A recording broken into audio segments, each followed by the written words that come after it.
Министерството за транспорт и врски за година и половина два пати распишуваше оглас за социјални станови во Струмица и два пати го поништуваше.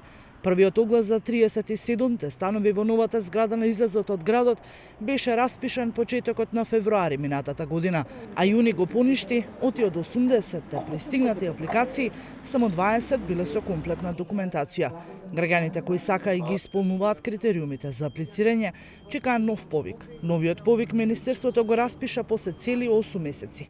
Па така од 19 февруари годинава со коригирана категоризација распиша нов оглас. Набрзо после вториот повик, истиот беше повторно поништен. Образложение пак беше дека немало интерес. Само 20 апликации биле пристигнати во Центарот за социјални грижи во Струмица, а најголеми интерес имало од самохраните родители.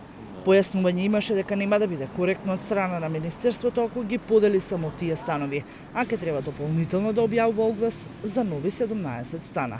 Па така не беа прифатени за важечки оние 20 апликации кои ги исполнуваа сите критериуми и има уредна документација. Од Министерството за транспорт денеска информираат дека чекаат да се формира новата влада, а најавуваат дека до крајот на септември повторно ќе биде распишан огласот. Во социјалната зграда веќе има станари. Со деинституционализацијата 4 станови припаднаа на Министерството за труд и социјална политика и се сместија лица кои живееа во Заводот за рехабилитација Бања Банско.